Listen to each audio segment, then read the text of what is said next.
ja Marikalta. Ja isä on Martti tulla kellotekemässä.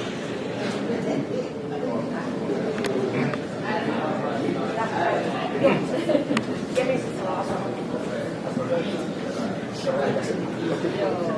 En ole kyllä Hettola enää, olen Oinonen.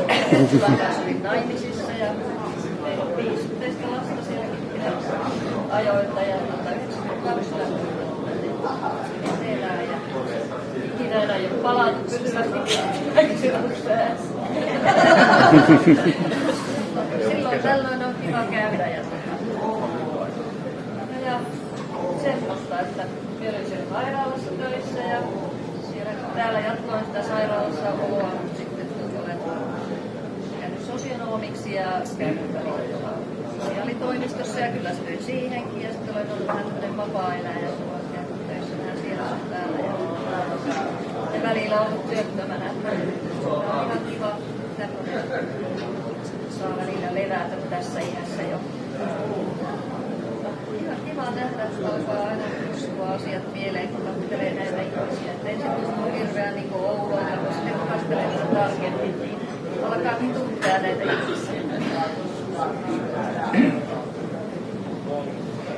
Mä olen Rautasen Riikka, omaa sukua Fagerholmin, eli Fagerholmin Jukan ja Mikka-Milja tyttö. Asun varmaan ikäni Kittilässä. 10 vuotta sitten löysin tuon äijän, joka asuu uudessa kaupungissa, laitolaisia Sanna-Liisa Laitilasta. Ja asun uudessa kaupungissa. Ja mitä vielä? Sairaalassa olen töissä. Aikoinaan Kittilän sairaalasta osa porukasta ei ole ikäluokkaa, mutta vanhempia tiedä, jota olen joskus hoitanut. Ja Leevi sieltä veliä ja tämmöisiä, mitä näet. On ihan kiva tulla tämmöistä tapahtumaan. Tämä mies tässä on sitten Rautasen oli mun mies, joka jäi jo esitellessä. Kuultiin hänen puolestaan. Seuraava. Heikki Noro. Itse asiassa Marja, koska asun Marja Puhjo kaikessa seikassa. Olen Liisa Kokko ja helsinkiläinen täysin. Vuonna 1973 Tapanipäivä tansseissa tapasin Olavi Kokon Kattokrouvissa. Ja sitten lähtiin oikeastaan olemme olleet yhdessä. Ja jokaisena vuonna olen ainakin kerran vuodessa, työaikoina kerran kesässä ollut Kittilässä ja usein keväisin. Ja nyt eläkepäivinä meillä on Viittakummussa semmoinen pikkumökki, missä nyt nykyisin on vietetty 4-5 vuonna jo 4 kuukautta. Ja oli jo 5 kuukautta. Että kyllä mä tunnen oikeastaan Kittilän melkein toiseksi kotikunnakseni nykyisin. Mutta siltihän ei mikään voita Helsinkiä. Minä olen Vuollon sisko, nykyisin Moilanen. Ja asustelin siellä Kittilän Ylivaaralla, siinä kirkonkylässä Ylivaaralla. Ja Vuollon Aatu ja Helmi tyttö, nuori sisarparvesta.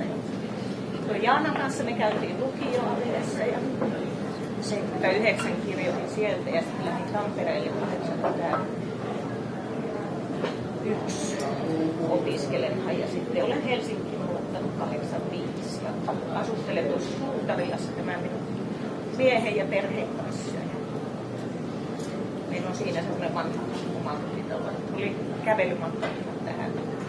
Tosi mukava tapahtuma. Mä oon Moansen Esko ja kotoisin Suomussalmelta ja täällä toimin rakennustyön yrittäjänä ja meillä on perhe tuossa Suutarilassa. Siinäpä ne kaikki on. Ollaan Kokko, Liisa, on virka. Siitä, kun mun tiedostää, voi sanoa, että minun vanhemmat ensimmäisenä mun äiti on kertonut, että lähin naapuri on Tiivokoulussa 6. Tietää hän ei. Itse olen tälleen 63. 2010 eläkkeelle koulumaailmasta.